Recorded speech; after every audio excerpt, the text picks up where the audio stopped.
துபாயிலிருந்து வந்த பணங்கள், அதில் பிளாக் மணி, பணத்தில் காட்டாததெல்லாம் இருக்குங்கிற தொடர்ச்சிங்கிறாங்க. இப்போ ஆர்யாவுக்கு சொந்தமான இடங்கள், அவர் ஒரு இடம், ஒரு ரெஸ்டாரண்ட்டுன்னு சொன்னால் குறைஞ்சபட்சம் 4 கிரவுண்ட் 3 கிரவுண்ட் 4 கிரவுண்ட் இருக்கணும். அப்போ தான் உங்களுக்கு பெரிய ஒரு இது கிடைக்கும். அப்படி இருக்குன்னு சொன்னால் குறைஞ்சபட்சம் 25 கோடி ப்ளஸ். இந்த ரத்தீஷ் அவர் வீட்டில் தான் வேலை நடந்துட்டு இருந்துச்சான். வேலை நடந்துட்டு இருக்கிறப்போ ஏதோ இன்டீரியர் வேலை, இங்கே ஃபோன் வந்துருச்சான், விசாகன் வீட்டுக்கு ரைடு இடி வந்துருச்சுன்னு தெரிஞ்ச உடனே பூட்டாமல் கொள்ளாமல் அவர் போயிட்டார் அப்படின்னு நாங்கள் அவரை காப்பாற்றியது பாஷ்யம் கன்ஸ்ட்ரக்ஷனுடைய ஓனர். ஸோ இவர் பல விஷயங்களை இந்த குரூப் கிட்ட, அதாவது இந்த ப்ராஜெக்ட், இவர் இப்போ இதில் நந்தனத்தில் கட்டுற அந்த ப்ராஜெக்டில் எனக்கு கடைசி மாடி டாப் ரூஃப் ஃப்ளோரில் ஒரு ஃபுல் அப்பார்ட்மெண்ட்டும் கையில் கேஷும் கொடுத்தா தான் அப்ரூவ் பண்ணுவேன். இந்த காசா கிராண்டே, அப்பாசாமி மற்றும் இவங்க எல்லா இதில் இபிஎஸ் ஆட்சியைச் சேர்ந்த முக்கிய அமைச்சர்கள், இப்போ இருக்கிற அமைச்சர்கள், இவங்க எல்லாம் தான் தாங்கள், ஏன்னா ஒவ்வொரு அமைச்சரும் குறைந்தபட்சம் 100 கோடி ரூபாய் மாதம் கருப்பாக பணத்தை பெறுகிறார்கள் என்று சொல்லப்படுகிறது. இது மாதிரி கிட்டத்தட்ட ஒரு 7-8 அமைச்சர்கள்ட்ட எங்கிட்ட வந்திருக்கு. இப்போ நீங்கள் ஊருக்கு வெளியில் பல பெரிய பெரிய மண்டபங்கள் பார்க்கிங்கோடு வருது. ஆனால் இவற்றில் அடுத்த 2-3 வருஷத்தில் லாபம் வராட்டி கூட ஃப்யூச்சரில் ரேட் ஏறிடும். இன்றைக்கி கருப்பை வெள்ளையாக்க முடியுதுங்கிறதுனால இன்வெஸ்ட் பண்ணுறாங்க. ஸோ இதனால் ரியல் எஸ்டேட் ஆர்யாவினுடைய ரைட்டில் உதயநிதி அவர்கள் ஏதோ விதத்தில் லிங்க் ஆகுறாருன்னு எடுத்துக்கலாமா சார்? உதயநிதி மாட்டுவதற்கு ஆர்யா மாத்திரம் தேவையில்லை. அதை தாண்டி இப்போ இன்னைக்கு தீர்ப்பு வரப்போகிறது. நீங்கள் இடி நேத்தைக்கு அடுத்த சில மாதங்களில் இடிக்கு இன்னும் பவர்ஸ் கொடுக்குற மாதிரி சில சட்ட மாற்றங்கள் வந்தால் எப்படி டெல்லியில் அரவிந்த் கெஜ்ரிவால், தெலுங்கானாவில் சந்திரசேகர் ராவுடைய மகன் மாதிரி இங்கேயும் முதலமைச்சர் மகனுக்கும் சிக்கல் வரலாம்.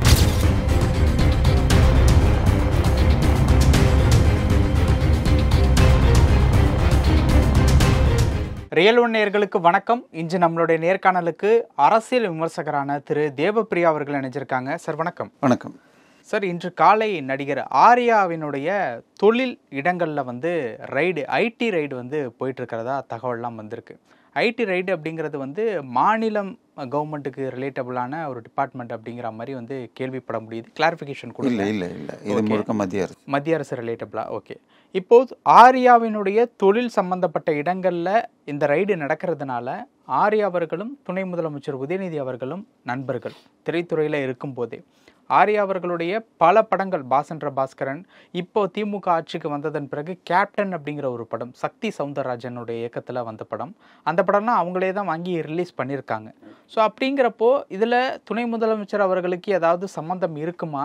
இந்த ஐடி ரைடு நடப்பதற்கு உண்டான காரணம் என்ன? இதுலேருந்து ஸ்டார்ட் பண்ணலான்னு நினைக்கிறேன். இல்லை, ஐடி ரைடு ஆக்சுவலாக இன்றைக்கி சென்னையில் பெரும்பாலும் நடப்பது சீஷல் ரெஸ்டாரண்ட்டுங்கிற ஒரு நிறுவனத்துக்கு சொந்தமான ஒரு 4-5 ரெஸ்டாரண்ட் இருக்குன்றாங்க. இதுக்கெல்லாம் சில அந்த நிறுவனம் ராமசுப்பு என்பவரால் 1994 ஆரம்பிக்கப்பட்டிருக்கு. பட் இன்றைக்கி ஒரு ரெஸ்டாரண்ட் ஆரம்பிக்கணும்னு வச்சுக்கோங்க, ஒரு மெயின் ரோட்டில் தான் வைக்க முடியும். இப்போ நம்ம ஆஃபீஸ் உள்ளுக்குள்ளே இருக்குது, இங்கே வச்சா யாரும் வரமாட்டாங்க. அதே 200 அடி ரோட்டில் வச்சா, ஜவஹர்லால் நேரு 100 அடி ரோட்டில் வச்சா தான் வருவாங்க. இப்போ அந்த இடத்துலலாம் ஒரு கிரவுண்டு 10 கோடி 12 கோடி அப்படின்லாம் ஒரு மெயின் ரோட்டில் இருந்தால் நிற்கும். ஸோ அந்த மாதிரி இடத்த வச்சுருக்கிறவங்க இது ஃப்ரான்ச்சைஸின்னு போட்டுக்கிட்டு, அந்த பிராண்டை போட்டுக்கிட்டு நீங்கள் வச்சுக்கிட்டிங்கன்னா உங்களுக்கு 40%, அவங்களுக்கு 60%, 30-70 ரேட்டுக்கு ஏற்ற மாதிரி இந்த மாதிரி செய்வாங்க. இப்படி ஆரம்பித்த கான்ட்ராக்டில் திருப்பி நான் அவருக்கே விற்றுட்டேன், இப்போ எனக்கும் அந்த இதுக்கும் தொடர்பு இல்லைன்னு ஆர்யா சொன்னதாக சில செய்திகள் சொல்லுது. ஆனால் இன்றைக்கி இப்போ இந்த கொச்சினில் இதே குரூப் பல இடத்துலையும் வச்சுருக்காங்க. அங்கெல்லாம் செய்த இடத்துல துபாயிலிருந்து வந்த பணங்கள், அதில் பிளாக் மணி, பணத்தில் காட்டாததெல்லாம் இருக்குங்கிறத தொடர்ச்சிங்கிறாங்க.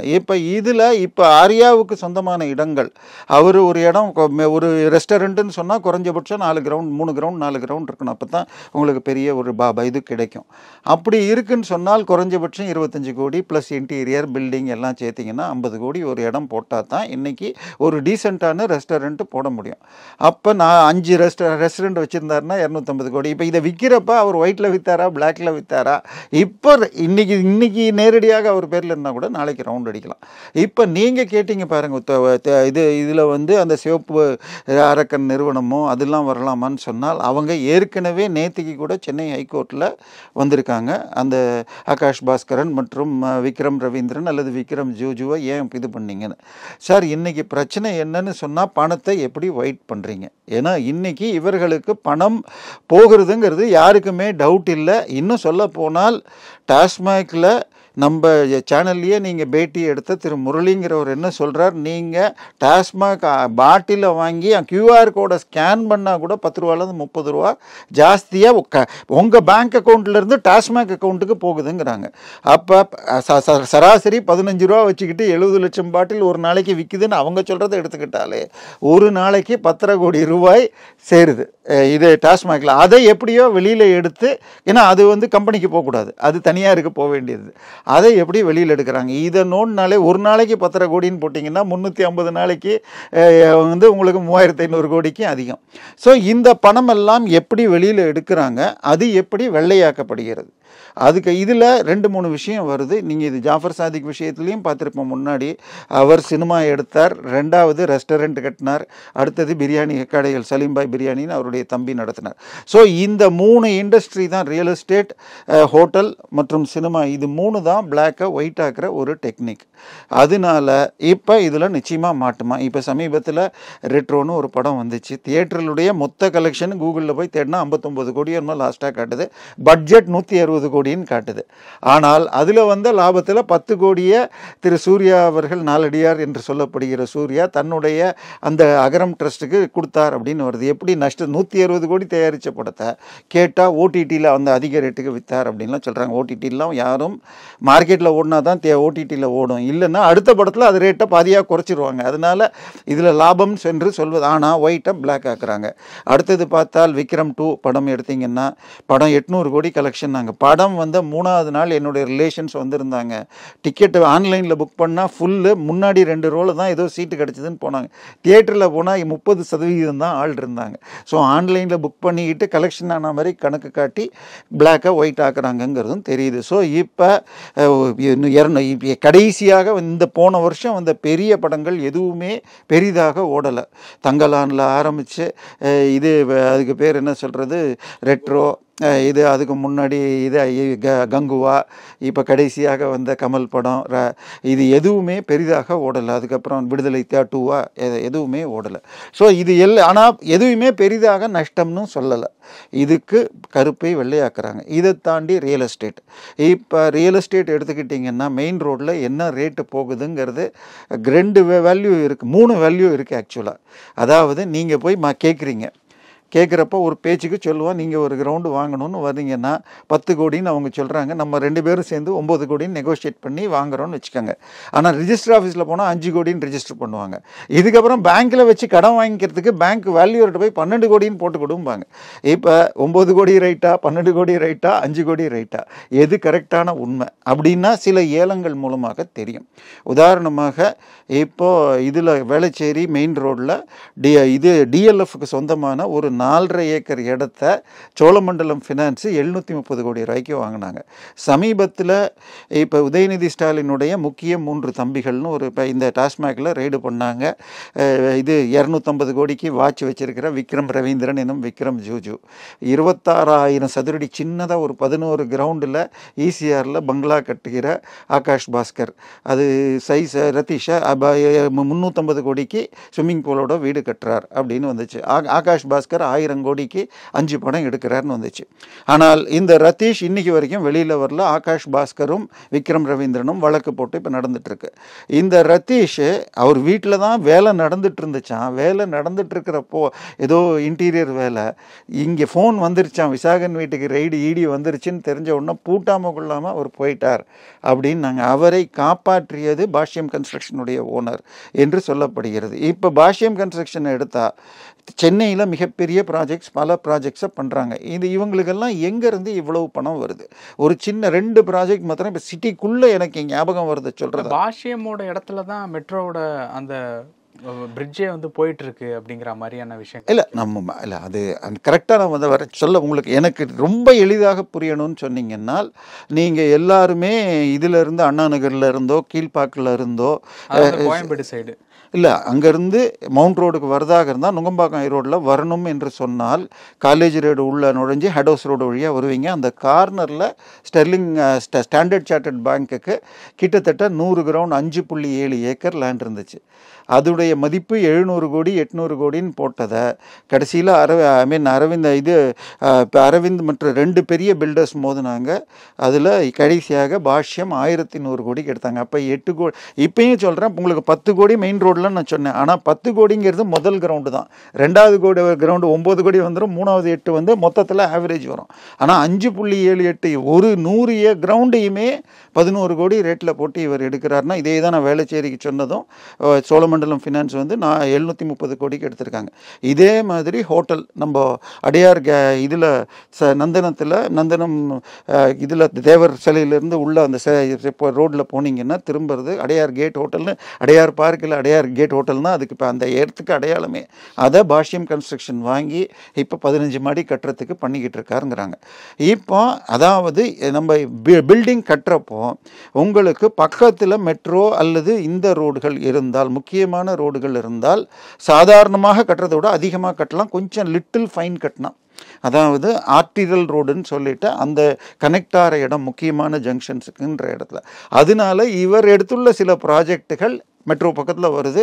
இதனால இவருக்கு அடிஷ்னல் எஃப்எஸ்ஐ வருது. இப்போ 11 கோடிக்கு வாங்குறாருன்னு வச்சுக்கோங்க. அதில் நார்மல் எஃப்எஸ்ஐன்னு எடுத்தால் 1:2 தான் கட்ட முடியும். இது எக்ஸ்ட்ரா கட்டுறப்போ 2.5 கட்டினா அதுக்கும் 30,000 ரூபா ஸ்கொயர் ஃபீட் கட்டினா அந்த 100 கிரவுண்டுக்கு எக்ஸ்ட்ரா இன்னொரு 50,000 ஸ்கொயர் ஃபீட்டு 30,000 ரூபாய்க்கு அவர் விற்க முடியும். பல 100 கோடிகள் அதில் லாபம் வரும். ஸோ இவர் பல விஷயங்களை இந்த குரூப் கிட்ட இருந்து, அதாவது இந்த ப்ராஜெக்ட் இவர் இப்போ இதில் நந்தனத்தில் கட்டுற அந்த ப்ராஜெக்டில் எனக்கு கடைசி மாடி டாப் ரூஃப் ஃப்ளோரில் ஒரு ஃபுல் அப்பார்ட்மெண்ட்டும் கையில் கேஷும் கொடுத்தா தான் அப்ரூவ் பண்ணுவேன் என்று சிஎம்டிஏ துறையைச் சேர்ந்த ஒரு மூத்த அதிகாரியும் தம்பிகளும் ஒரு அமைச்சரும் கேட்டதாகவும் அதில் தகராறு நடந்துட்டு இருந்த நேரையில் அதுக்கப்புறம் வேறொரு கனெக்ஷன் மூலமாக தம்பிகளோடு இணைந்திட இப்போ அவர் தான் சூப்பர் சீஃப் மினிஸ்டராக இல்லை சூப்பர் துணை முதல்வராக இருந்த ரத்தீஷை இங்கேருந்து துபாய்க்கும் துபாயிலிருந்து லண்டனில் கூட்டிகிட்டு தன்னுடைய சேஃப்டியில் வச்சிருக்கிறார் என்று சொல்லப்படுகிறது. அவர் வந்து எனக்கு அமித்ஷாவுடைய பிஏ மிக நெருக்கம். அதனால என் மேலே இது வரைக்கும் அந்த கம்பெனியை பொறுத்த வரைக்கும் கடந்த சில வருடங்களாக ஐடி ரைடு எதுவும் வரல. அதுக்கு ஈக்குவலண்ட் பார்த்தீங்கன்னா காசா கிராண்டே, அப்பாசாமி போன்றவைக்கு மேலே ரைடு வந்திருக்கு, இவங்களுக்கு வரல. இதுதான் காரணமா அப்படின்லாம் சொல்லப்படுகிறது. இதற்கு எந்த ஆதாரம் இருக்கான்னு தெரியல. ஆனால் இந்த காசா கிராண்டே, அப்பாசாமி மற்றும் இவங்க எல்லா இதில் இபிஎஸ் ஆட்சியை சேர்ந்த முக்கிய அமைச்சர்கள், இப்போ இருக்கிற அமைச்சர்கள், இவங்கெல்லாம் தான் தாங்கள் என ஒவ்வொரு அமைச்சரும் குறைந்தபட்சம் 100 கோடி ரூபாய் மாதம் கருப்பாக பணத்தை பெறுகிறார்கள் என்று சொல்லப்படுகிறது. எதன் மூலியமா வருது அந்த 100 கோடி எல்லாம்? அந்தந்த துறையில் சார் டிரான்ஸ்ஃபர் போடுறதாக இருந்தால் நீங்கள் இப்போ இதில் பத்திரப்பதிவு துறையில் இன்றைக்கி திருப்போரூரில் போட்டிங்கன்னா ஒரு நாளைக்கு 100 ரிஜிஸ்ட்ரேஷன் வருது. அதே சிட்டிக்குள்ளே இருந்தால் சின்ன எக்ஸப்டிங் 1 or 2 முக்கியமான ஏரியா இல்லைன்னா ரொம்ப கம்மியாக தான் வரும். அதனால எந்த ரிஜிஸ்டர் ஆஃபீஸுக்கு போகிறேன்னா எனக்கு சார் அந்த ஆஃபீஸ் கொடுங்க 50 லட்சம் 1 கோடின்னு 11 மாதத்துக்கு ஒரு தடவை இப்போ மூர்த்தி மாற்றுறாராம் ஒரு பத்திரப்பதிவு துறையிலையும். தமிழ்நாடு ஃபுல்லாக முக்கிய ஏ சென்டர்னு இந்த மாதத்துக்கு இவ்வளவு கோடிக்கு மேலே ரிஜிஸ்டர் ஆகிறப்ப இதுக்கு 11 மாதம் தான் இருக்கலாம். அதுக்கப்புறம் பி சென்டருக்கு 2 வருஷம்னு வச்சு மாற்றணுன்னா அவரை நேரில் சென்று அவருடைய அலுவலகத்தில் பார்த்து பிஏ மூலமாக தான் மாற்ற முடிகிறது. ஒன்னொன்றுக்கும் ஏ சென்டருக்கு இவ்வளோ ரேட்டு, பி சென்டருக்கு வச்சிருக்கார், இதில் 1000 கோடி வாங்கியிருக்காருன்னு சொல்லி அந்த துறை அதிகாரிகள் ஒரு மெமோ எழுதி பிரசிடென்ட்டுக்கும் பிரைம் மினிஸ்டருக்கும் அனுப்பிச்சது சில மாதங்கள் முன்னாடி ஒரு பத்திரிகையில் வந்தது. இது மாதிரி இப்போ கேஎன் நேரு வீட்டில் ரெய்டு பண்ணப்போ இடி சொல்லி இருக்கிறது அவருடைய இவங்களுடைய இது நீர்வள மற்றும் இந்த துறையில் வடிகால் வாரிய துறையில் இருக்கிற போஸ்டிங்கெல்லாம் 1 கோடி வரைக்கும் வாங்கி கொண்டு போஸ்டிங் போடுறது KN ரவிச்சந்திரன் தான், அவருடைய தம்பி தான் அப்படின்னு அந்த இதில் எஃப்ஐஆர் இடியுடைய எஃப்ஐஆர் எனப்படும் ESIRல இருக்குது. ஸோ இது மாதிரி இதே மாதிரி பார்த்தீங்கன்னா திரு அப்பாவு வந்து அவருடைய ஊருக்கு வெளியில் ஒரு கல்யாண மண்டபம் 150 கோடி கட்டுறாருங்கிறாங்க. இது மாதிரி கிட்டத்தட்ட ஒரு 7-8 அமைச்சர்கள்ட்ட எங்கிட்ட வந்திருக்கு. இப்போ நீங்கள் ஊருக்கு வெளியில் பல பெரிய பெரிய மண்டபங்கள் பார்க்கிங்கோட வருது. ஆனால் இவற்றில் அடுத்த 2-3 வருஷத்தில் லாபம் வராட்டி கூட ஃப்யூச்சரில் ரேட் ஏறிடும். இன்னைக்கு கருப்பை வெள்ளையாக்க முடியுதுங்கிறதுனால இன்வெஸ்ட் பண்ணுறாங்க. ஸோ இதனால ரியல் எஸ்டேட், சினிமா, தங்கத்தில் எவ்வளோ முடியும்? டன்னு கணக்கில் வாங்கினா தான் தங்கத்தை 1 கிலோ இன்றைக்கி விலை ஏறினதுக்கு பிறகு கூட 75 லட்சம் 1 கிலோ தான் வருது. 75 லட்சம். அப்போ 100 கிலோ போட்டாலே 75 கோடி தான். அவங்களுக்கு தேவை மாதம் அதோட ஜாஸ்தியாக வருதுனால இந்த 2 ஃபீல்டு தான் வச்சுக்கிட்டு இருக்காங்க. ஸோ நிச்சயம் ஆர்யாவினுடைய ரைட்டில் உதயநிதி அவர்கள் ஏதோ விதத்தில் லிங்க் ஆகுறாருன்னு எடுத்துக்கலாமா? சார், உதயநிதி மாட்டுவதற்கு ஆர்யா மாத்திரம் தேவையில்லை. அதை தாண்டி இப்போ இன்னைக்கு தீர்ப்பு வரப்போகிறது. நீங்கள் இடி நேத்தைக்கு ஆகாஷ் பாஸ்கரனையும் விக்ரம் மீதையும் எதுக்காக ரைடு பண்ணீங்க அப்படின்னத ஒரு சீல்டு கவரில் இடி கொடுத்தாங்க. இது பத்தாது, இன்னும் பல வேறு சில காரணங்கள் வேணும்னு இருக்காங்க. அதில் ரத்தீஷ் பேர் போடல. நீங்கள் கவனிச்சிங்கன்னா ரத்தீஷ் வழக்கு போடல, அவர் இந்தியாவிலேயே இல்லைன்னு சொல்கிறாங்க. ஏன்னா ரத்தீஷுடைய செல்லிலிருந்து போனதுக்கு ஆதாரம் இருக்குது. இப்போ ரத்தீஷும் சினிமா எடுத்திருக்கார் முன்னாடி, இது விஜய் சேதுபதி வச்சு ஒரு படம் எடுத்திருக்காரு. ஸோ இவங்களுடைய லிங்க் இருந்தால் கூட சார் இடியுடைய பிரச்சனை சட்டத்தின் முன் நான் செய்வது சரி. இதை பற்றி நம்ம முன்னாடியே சொல்லியிருக்கோம். ப்ரெடிகேட் அஃபென்ஸ் இருக்கணுங்கிறது தான் விஷயம். அதனால உதயநிதி மாட்டுவதற்கு இது வந்து ஏற்கனவே கொச்சினில் இருக்கிறதுல இதில் வருது. ஆனால் ஏற்கனவே உதயநிதியை மேலே ரவுண்ட் பண்ணி இருக்கிறதுங்கிறது ரொம்ப சிதுவாக இருக்குது. உதயநிதியை காப்பாற்றுவதற்காக நிதி வாங்குகிறேன்னு சொல்லி டெல்லிக்கு போய் இதில் போய் ஒரு 3 நிமிஷம் அப்பாயின்மெண்ட்டுக்காக RSS மூலமாக அப்பாயின்மெண்ட் வாங்கி கொடுத்தது அதானியா? அதானியும் அதோடு பிஜேபிக்கு திருவண்ணாமலை, திருச்சி மற்றும் திண்டுக்கல் அமைச்சர்கள் மூலம் 500 ஸ்வீட் பாக்ஸ்கள் கொடுக்கப்பட்டதாகவும் சொல்லப்பட்டது. 3 நிமிஷத்துக்கு 500 ஸ்வீட் பாக்ஸ் 500 ஸ்வீட் பாக்ஸ் வந்து கொடுத்து எங்களை காப்பாற்றுங்கள் என்று உதயநிதியை பாக்ஸ்னா எவ்வளோ சார் வரும்? மார்க்கெட்டில் பத்திரிகையாளர் நடுவில் சொல்லப்படுது 1 கோடி. 1 கோடி 500 கோடி 500 ஸ்வீட் பாக்ஸ்கள். ஸோ கொடுத்து தமிழகத்திற்கு நிதி கேட்கிறேன் என்ற பேரில் உதயநிதியை காப்பாற்றுவதற்கு போனார்னு சொல்கிறாங்க. ஆனால் மத்திய அரசு சட்டப்படியாக நடக்கும்னு சொல்லியிருக்காங்க. இங்கே சட்டம் தான் சிக்கல். ஏன்னா சிபிஐ வந்தால் ரொம்ப ஈஸியாக இதை கொண்டு போகலாம். சிபிஐயை மாநில அரசு தான் அழைக்கணும். இவங்க இடிக்கு உள்ளே வரக்கூடாதுன்னு எஃப்ஐஆர் எல்லாம் க்ளோஸ் பண்ணிகிட்டு இருக்காங்க. ஏற்கனவே சேகர் பாபு மேலே இருந்த அந்த எஃப்ஐஆரை க்ளோஸ் பண்ணதுனால இந்த வழக்கில் 600 கோடி ரூபாய்க்கு சொத்து சேர்த்திருந்தார் ஒரு தொழிலதிபர் வழக்கு அப்படியே நின்று போச்சு. சேகர் பாபு வழக்கு இது இல்லை. பின்னியில் ஐடி டிபார்ட்மெண்ட்டில் இவர் லேண்ட்மார்க் கன்ஸ்ட்ரக்ஷனுங்கிறவர் நான் 50 கோடி ரூபா லஞ்சம் கொடுத்துருக்கேன். நான் கொடுத்த லிஸ்ட்டில் PKSன்னு சேகர் பாபு பேரும் இருக்குது. ஆனால் ரெய்டு போனால் அந்த பின்னி இடத்துல வீடு கட்டுறதுக்கு, பில்டிங் கட்டுறதுக்கு 280 கோடி மொரீஷியஸ்லேருந்து வந்திருக்குன்னு இடி கண்டுபிடிச்சி ESIR போடுற நேரத்தில் இவங்க போய் இதை க்ளோஸ் பண்ணிட்டாங்க. அதில் எங்களால் விசாரிக்க முடியலன்ட்டு. ஸோ இப்போ ஆதாரங்கள் இருந்தும் ப்ரெடிகேட் அஃபென்ஸ் இல்லைங்கிற மாதிரி இருக்குது. அதனால் இப்போ இன்னைக்கு அதுதான் இப்போ சில அதிகாரிகளும் மாற்றியிருக்காங்க. சட்டப்படியாக இடிக்கு இன்னும் கொஞ்சம் சில பவர்கள் தேவைப்படுகிறது. அதை இது மிக எளிதாக அடுத்த சில மாதங்களில் இடிக்கு இன்னும் பவர்ஸ் கொடுக்குற மாதிரி சில சட்ட மாற்றங்கள் வந்தால் எப்படி டெல்லியில் அரவிந்த் கெஜ்ரிவால், தெலுங்கானாவில் சந்திரசேகர் ராவுடைய மகன் மாதிரி இங்கேயும் முதலமைச்சர் மகனுக்கும் சிக்கல் வரலாம். பல விஷயங்கள் பகிர்ந்துக்கிட்டீங்க. நேரத்துக்கு ரொம்ப நன்றி.